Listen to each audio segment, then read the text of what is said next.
Hey guys, Sherlock here. AGS has just released the patch notes for Season 6. This here will tell us the changes that are coming, some possible meta changes, and what you need to do to get prepared for Season 6. I'm going to be going through the patch notes here, and this is through the eyes of a high-level PvE player.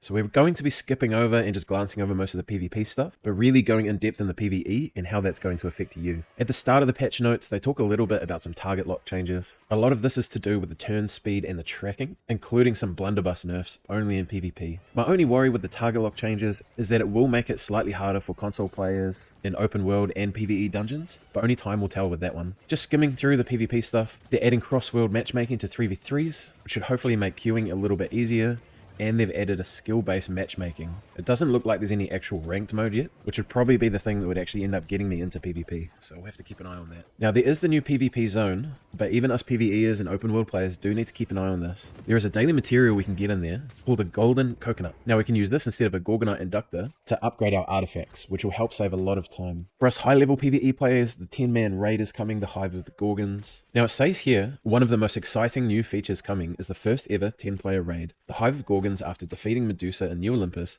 players will learn of a new threat. The Gorgons have risen, and they're raising an army to the Herkine. To stop them, you'll have to assemble a team of powerful players, enter the Hive, and navigate a gauntlet of challenging puzzles and epic boss battles. The raid is the thing that I am looking forward to the most. It offers a place for us high-level players to really show our skill, and gives up-and-coming players something to work towards. Now if you're at the level of playing the raid, but you're not quite playing New World at the moment, I still would really recommend finding your old group of mates and getting in there and doing it once a week. Unfortunately, a lot of the items now are gated to once a week, so when you do fully decide to come back to playing New World, you may find yourself a little bit behind where you'd want to be. Now, not having the new gear score isn't going to hold you out of any of the current content, so don't be worried about not being max gear score.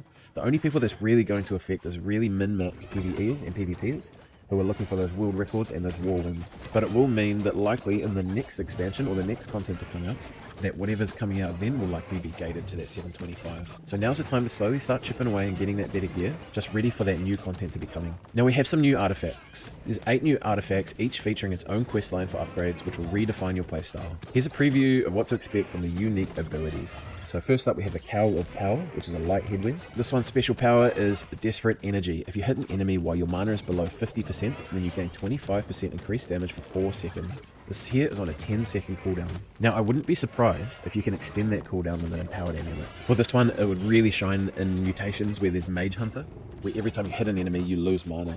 So especially even on melee builds, you're quite often going to be under that 50%. Giving you the extra 25% increased damage. Now, it's probably not going to beat out Atune Leather Pants, because next season, a lot of the new gear is magnified, and you will likely need Atune Leather Pants to hit those breakpoints that you want. But it's definitely something that we might want to look at. Next up, we have the Survivor's Coat, which is a heavy chest. This one says survive. If you get hit while under 50% health, you gain 50% stamina and lose all debuffs, but you gain a potion surge that instantly refreshes your next used healing potion. Now this is unlikely to be used in any PvE scenarios. Void Darkblade would just beat this out every time, but I can imagine this would be useful in some PvP scenarios. Next up we have Ghostly Touch, which is a medium gloves. This is Ghostly Embrace. When you hit an empowered enemy, dispel 2 of their empowers, and you gain a 10% empower for 10 seconds, with only a 4-second cooldown. Now it'll be interesting to see how this here reacts when it comes to mutations in PvE, due to a lot of mobs actually being self-empowered. Now it may not be able to dispel their empower, but it'll be interesting if it still gives you the 10% empower buff. With a little bit of testing, this here could be a really good artifact in PvE. We have the Azoth Conductor's Medium Legwear, which is a Magician's Boon. While in medium armor weight, deal 15% more elemental damage. Now this here is going to depend if it's empower or base damage. If it's empower, I don't really see this being useful at all, due to the fact most things you're going to be using elemental damage on, you're probably pushing in power cap anyway. But if this is base damage, this could be super solid, giving you a bit more protection while you're in that medium armor weight, while still boosting that base damage 5% more than if you're in light. Likely you're still better to go Attune Leather Pants, because you can split up your points more evenly and into other attributes, which will likely give you more of a bonus in this anyway. We have the Elemental Band Earring, which has elemental affinity. When you hit a target with an elemental attack, not attunement or damage over time, you gain a 4% empower for 6 seconds. Now has a 10-second cooldown per elemental type, with a max of 1 stack per elemental damage. Now we're going to have a look at this on live and see how it actually works. With an empowered amulet, this would extend it out to roughly 8 or 9 seconds, but depending if it works with rune glasses, etc., is how viable this is going to be. I imagine this is either going to be a never use it kind of case, or it's just going to be absolutely bliss in most situations. We have a Trizna, the Warhammer, which is Consume, and you gain 25% lifesteal against knockdown enemies. Coming in with Trenchant Recovery and Lifesteal, This on a tank paired with a blood drinker could be huge. Coming in next season, they're removing grit from light attacks on 300 con, so sword and shield is going to be a little bit tricky for PvE tanks. So you could look at pairing this with just a standard greatsword or even a flail, and then just going for some kind of lifesteal, high CC focus build. Grace, a great sword. Offensive speed, when you enter offensive stance, gain 20% movement speed for 6 seconds, and keen speed on critical hit, gain 20% haste for 7 seconds.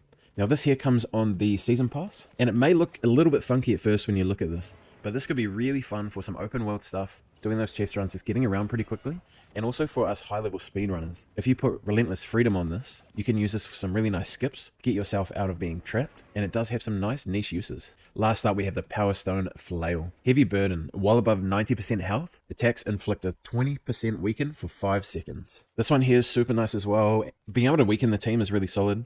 With the flail already having roughly 30% weaken in its kit, you're going to be able to keep a pretty high weaken uptime. With this, you'd probably look at putting Crowded Bludgeon on it just for the cooldown reduction. Alright, moving on, we have the seasonal reward track. They say here that the season pass gives players a variety of ways to earn cosmetics, transmog tokens, artifacts, and more. I'm picking it's going to be pretty standard stuff on the seasonal track. Some coins, some marks of fortune, faction rewards, you know, just kind of the normal, just bits and pieces that you get on there. All right, so now we've got a bit of a list here of some notable updates. I'll let you read through these to save me reading through it like a list. The big ones that stand up to me though is they're fixing the Sandworm. I didn't realize they're fixing the Hatchery and Winter Runeforge trial as well too, so it's going to be interesting to look into the gear that those two drop. Because when the Sandworm comes, it's going to drop 710 gear score items, which can actually be upgraded to 725. So if you can do the same with Hatchery and Winter Runeforge, it's going to be super interesting to see what's actually in there. For the world experience, they've made some changes to Scylla and Chartis. They've received significant updates for the launch. They've added some new mechanics, some new enemies, and some unique behaviors between the regular and mutated difficulties of the expedition. So if you have a look in New Old Buddy and you check the M3 PTR,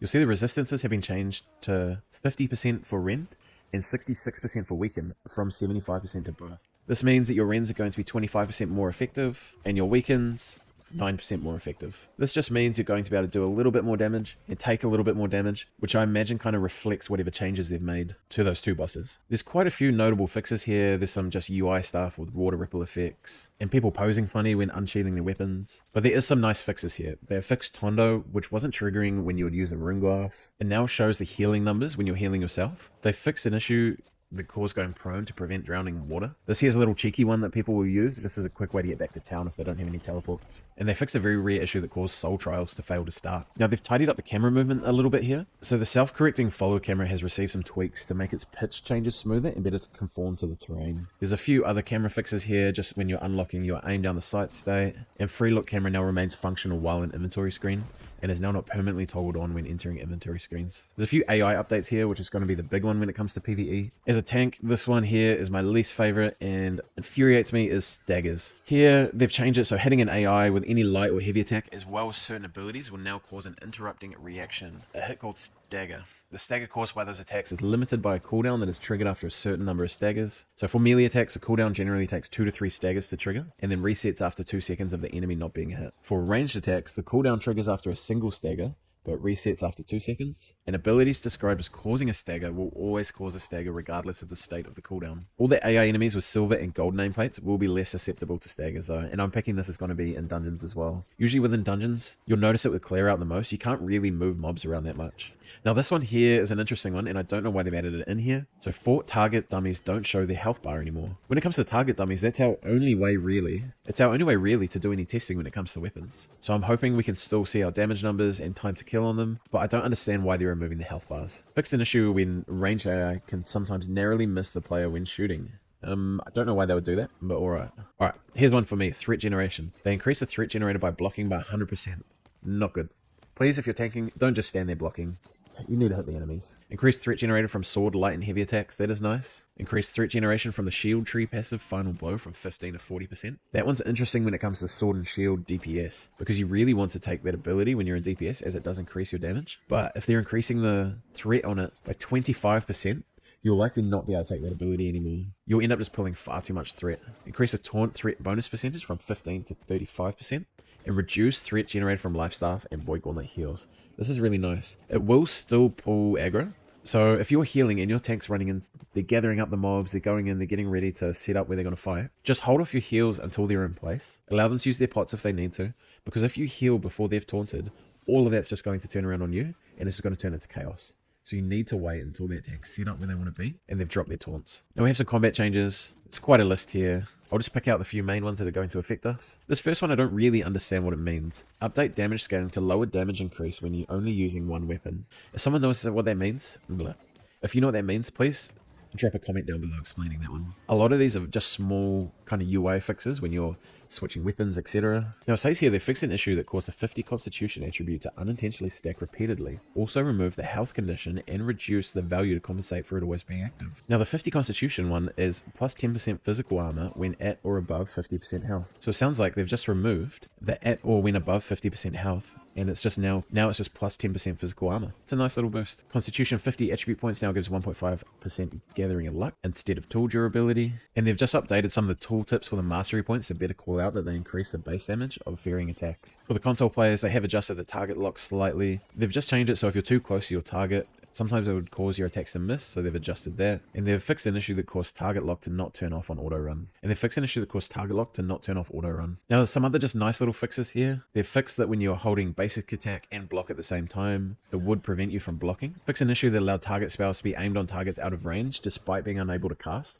I'm guessing this is like when you're in a dungeon, the healer dies and they can still drop a sacred off into the arena. Even though it doesn't heal you, it can throw you off a little bit. Next up we have some weapon adjustments. It looks like there's some adjustments for pretty much every weapon here. So let's just go through some of the notable changes. For bow, they fixed an issue that caused rain of arrows to not consistently trigger. That one there is quite frustrating. Just when you're trying to quickly drop a rain of arrows and it doesn't go off, it can really throw you off. Penetrating shot and poison shot can now be fired while crouching. They removed this a while ago because there was a way to get around it where you could pretty much permanently fire. You'll be firing like a machine gun bow.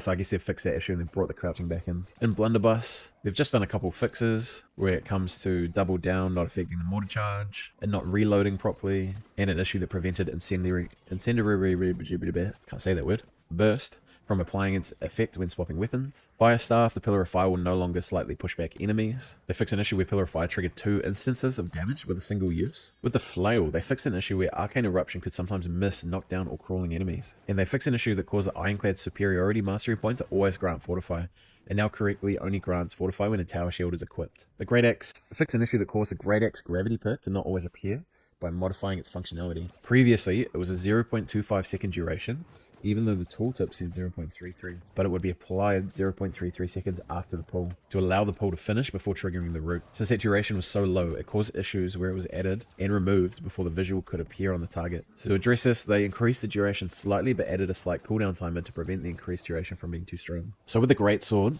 they've updated the unflinching blade passive for the Greatsword to grant grit after 10 frames into the charge of the heavy attack.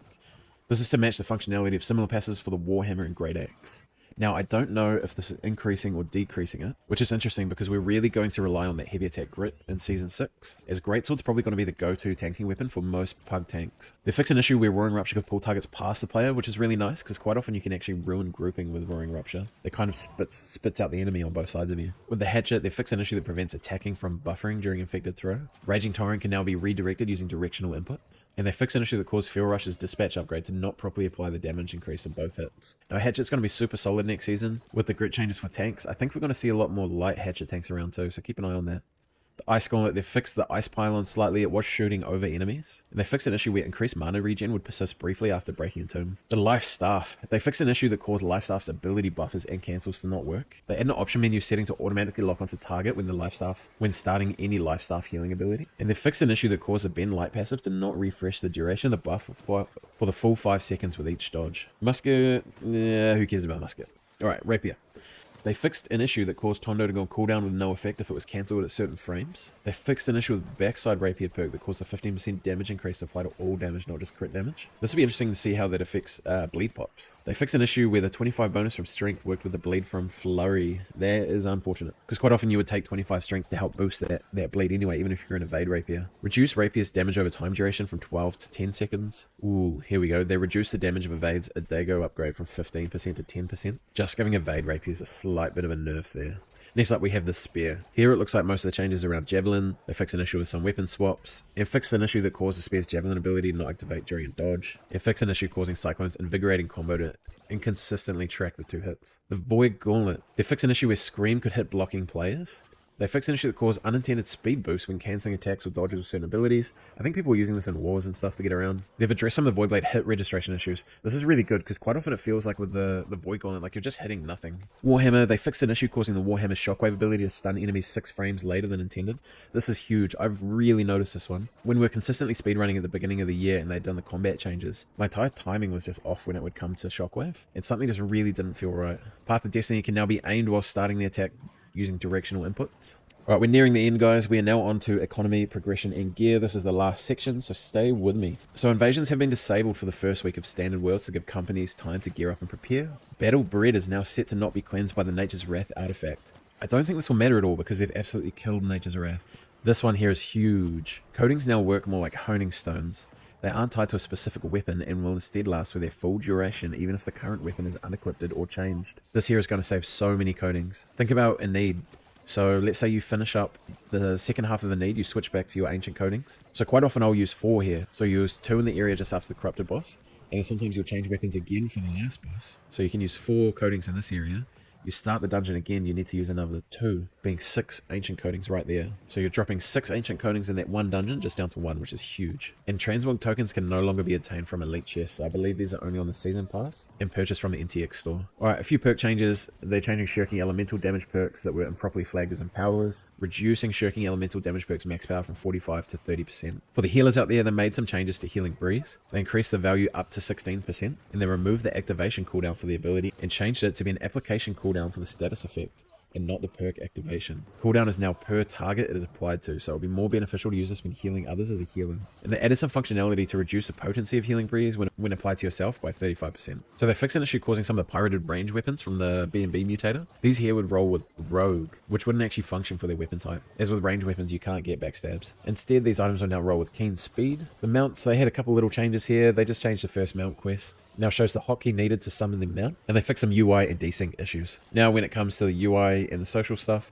they've actually increased the max character limit for character names from 15 to 16. This will open up a whole new wide range of names. The faction switching cooldown, which activates after your first faction switch, has been reduced to 30 days. And they're now saying there's a zero tolerance filter aimed at very specific terms sent through in-game chat. Now there is ways around this, I'm not going to tell you how, but just be nice to each other, come on. The UI now closes when using Unstuck, and they've increased the disconnect and rejoin grace periods in crossworld modes like War and Invasion from 1 minute to 3 minutes. I think there was just too many people disconnecting and getting kicked out of the game. You know, it can take a couple minutes to get back into the game, and by then, too late.